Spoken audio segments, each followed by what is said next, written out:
was going to do like a lovely intro, high production, but I don't have the time. My mother-in-law is coming to visit. So before I show you my keynote speech, I just want to throw a disclaimer in there, or just set the tone before you watch it, because you're probably going to watch it and think, what the hell happened there? But I need to just get you clued up on the sitch. Essentially, that week I was having a terrible week. I'll explain it as I do my keynote speech. Some of you know already what happened. But essentially, I was not in the mood or the mental clarity space to do a keynote speech in front of hundreds of people. However, my husband, my friends, everyone that's kind of in my circle were saying to me, like, it's a really good distraction, you should do this keynote, you've been looking forward to this all year, this is like a once in a lifetime opportunity. So I did it, and I watched back and I was like, oh, like kind of cringing, but it actually ended up good.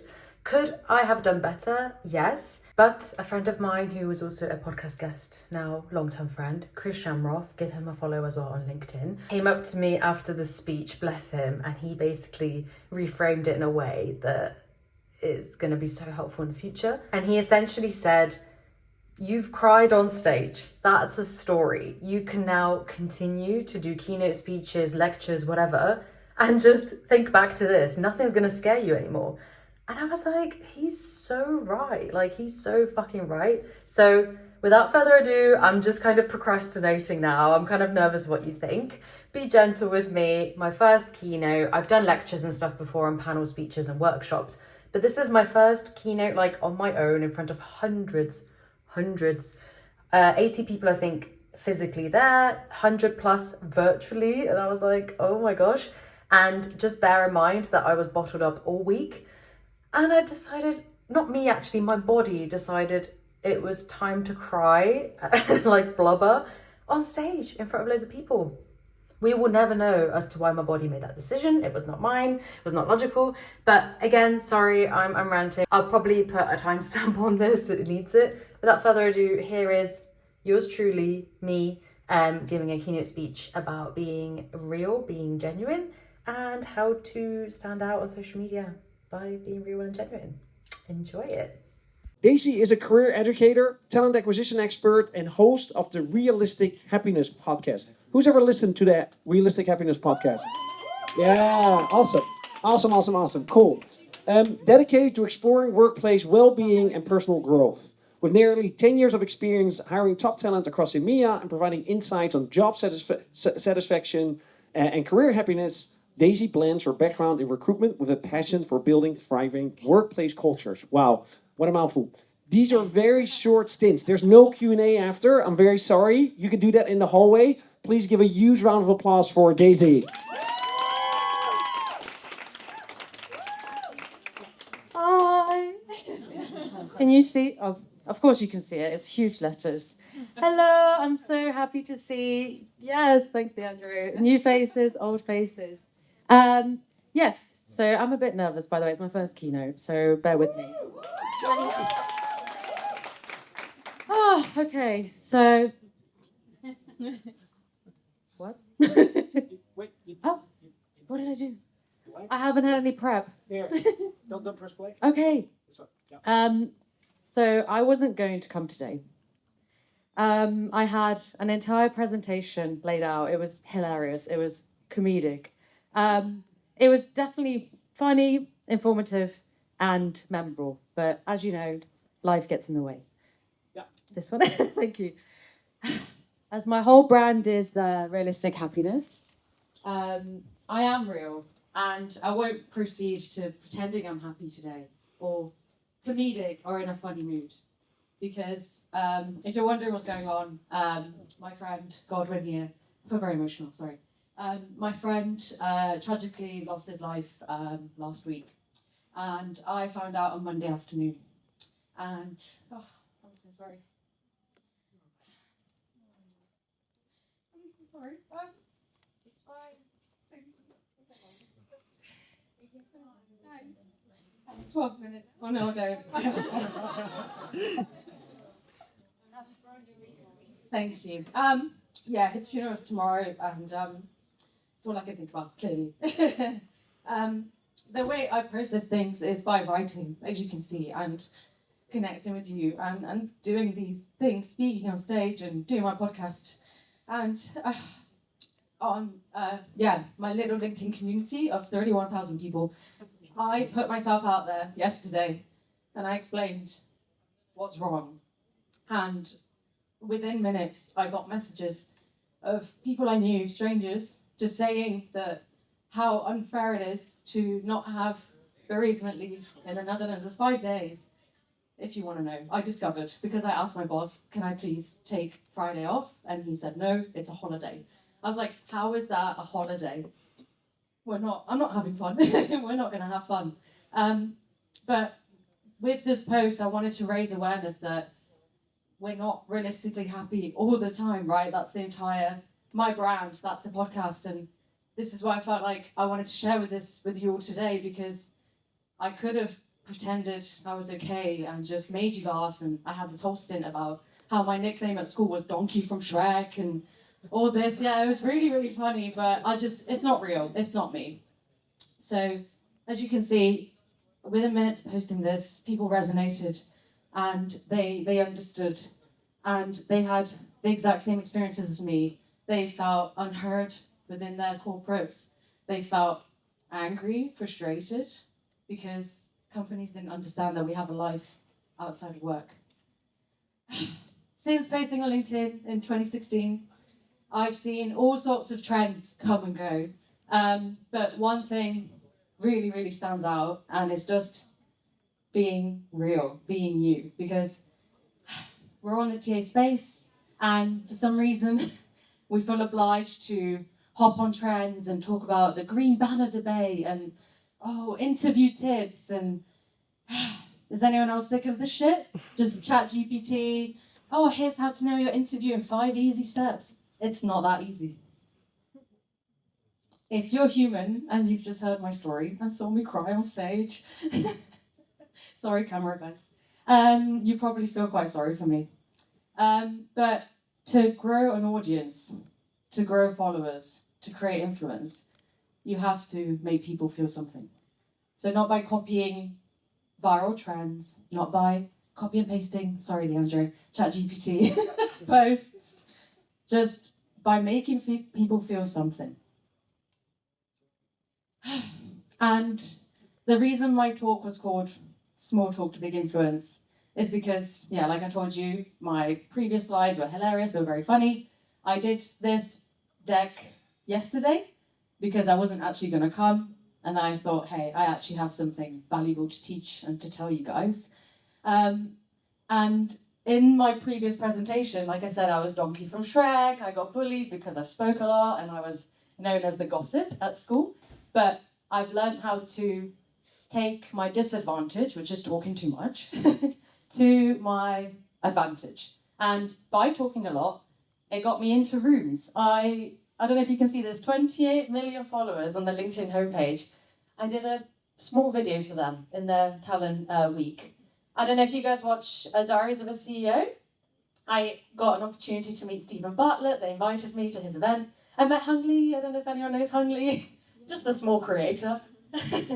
And then I've also, as a college dropout and never went to university, I actually lecture in my spare time at universities now, the irony. So this all happened within 11 months of showing up, posting, creating a podcast, because that was my unfair advantage.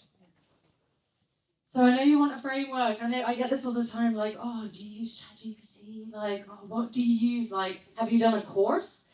I will tell you exactly what I did in order to just get started, because I feel like that's the key thing here, right? Like, people are so afraid to just start. They always ask me like, but it's cringe, and LinkedIn, making a podcast, whatever. So this is like my framework. I didn't create it. Please take pictures of it, because this changed my life. I discovered this a year ago, and it's not mine, it's Andrea Casanova. She's a celebrity coach. She created this.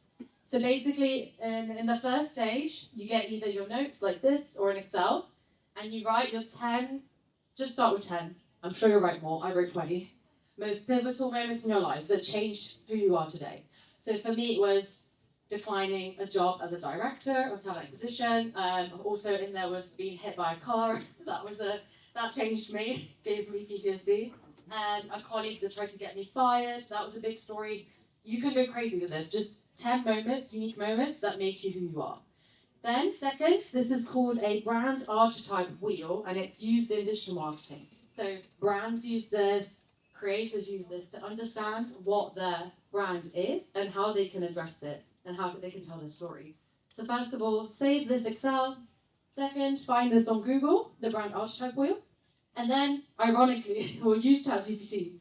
And you'll write this message just saying, based on the attached table, my experiences and emotions, can you please tell me what brand archetype I am and what the themes are? And can you give me 10 post examples for LinkedIn social media? So I don't want you to copy and paste these posts. It would just give you a guideline based on your profession, on your archetype, what to talk about and how to address it. Because I could have talked about my friend that passed away in a, oh, look at me, like I'm crying, I'm grieving, but I actually managed to flip it around and say, guys, we're not doing enough for bereavement leave, or companies don't take it seriously. Like, it was a genuine frustration I felt, and I managed to communicate not only my sadness this week, I guess, but also the bigger overall picture. So you're probably thinking, why does personal branding or a podcast or whatever matter in recruitment? So I'm not going to teach you how to create a podcast. Sorry, Adrian.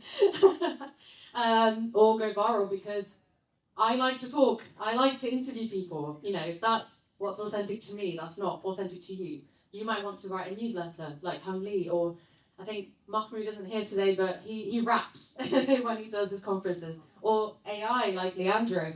You need to find what resonates with you the most, because when you start putting yourself out there, like you saw a few slides ago, it just resonates with people when you're being your real self on social media. And the reason you need to do this is because you want to be in control of your career, right? You want to stand out. You want to be the top pick.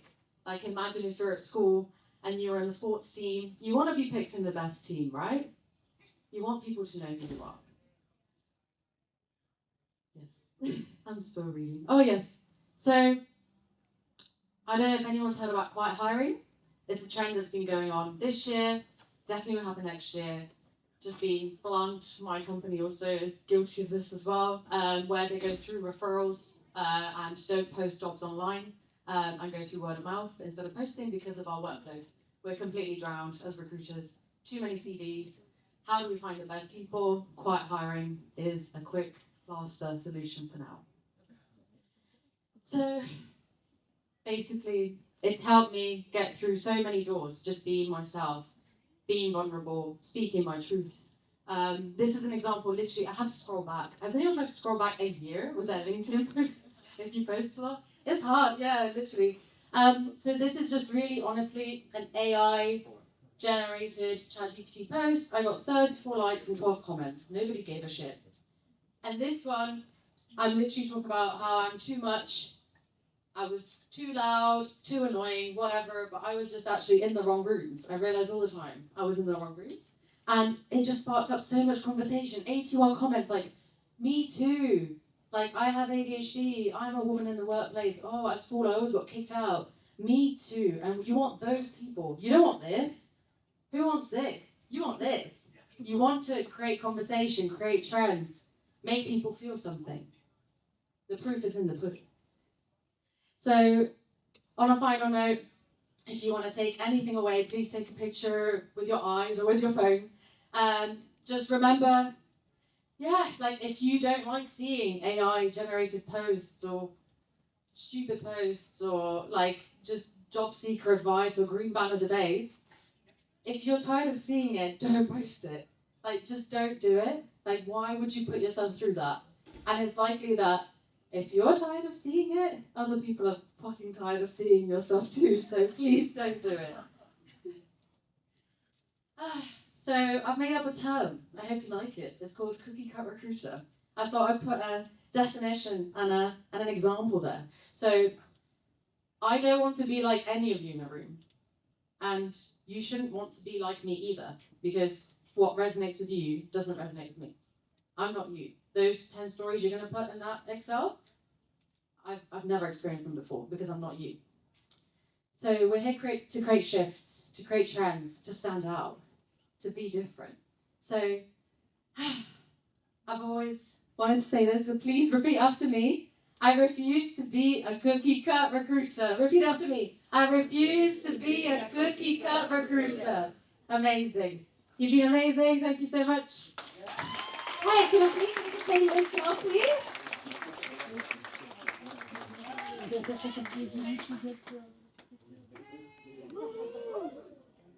Thank you. Can I give a huge round of applause for showing up the way Daisy did? To be here with us today, because she seriously thought about cancelling, but then she realized that she really had a story to tell. So thank you so much, Daisy, for being here with us.